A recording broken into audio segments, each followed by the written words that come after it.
So Venezuela's central bank is making the legal claim to try to force the Bank of England to hand over $1.1 billion worth of gold so that the government of Nicolas Maduro can fund its coronavirus response. Now, this claim follows a request that Venezuela made back all the way in April to that bank to sell part of its gold reserves there and send the rest of the United Nations to help with the country's coronavirus fighting efforts. Right now, the Bank of England and the Venezuelan Central Bank, they are not commenting on all of this. But one person that we know who will, former MP George Galloway. George, thanks so much. Great to see you again. So, George, why is this all happening, and why do you think both sides, it's mum's the word for both of them? Well, Farron, if I ever come into money, especially if it's gold, remind me not to deposit it in a British bank.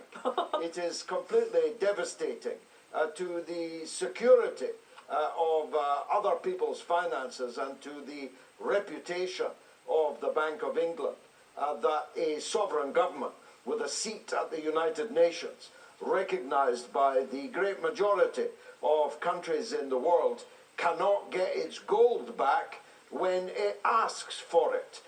And so any country still lodging their sovereign wealth in London would be very well advised to find somewhere more dependable to put it. But yes, there is a fair bit of secrecy and mystery around this gold. There were reports last year that the Bank of England had actually allowed Juan Guaido, a rather obscure Venezuelan politician, a kind of backbencher, access to this sovereign wealth on the pretense that he was the legitimate president of Venezuela. Now, you heard Mike Pompeo prattling on earlier in the show about the importance of democracy in Taiwan, but evidently not in Venezuela, where not only has the elected government been de-recognized, but the opposition to the elected government are now reportedly getting access to millions of dollars of the country's sovereign wealth fund. Almost unprecedented in history, and there's a lot of murky history between the North and the South, but I've never seen anything quite like this.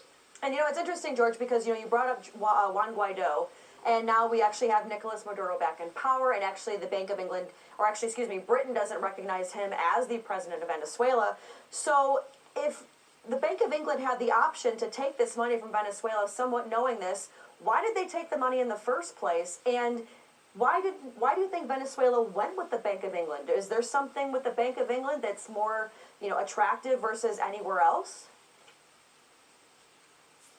Well, everywhere I go in the world, I find people with a rather overinflated sense of fair play and fair-mindedness in Britain.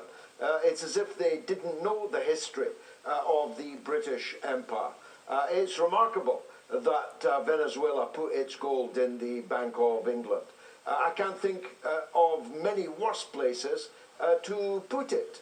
And anyone else who's got gold there should get it out very quickly indeed, because when the wind shifts in Washington, it would appear that the so-called independent Bank of England shifts with it.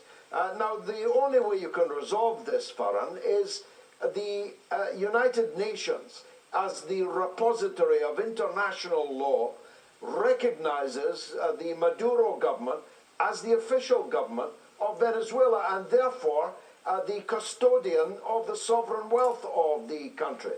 And therefore, for a bank in London to refuse to give it to them back is not only, as I said, disastrous for the reputation of London as a financial centre, but it's an actual crime.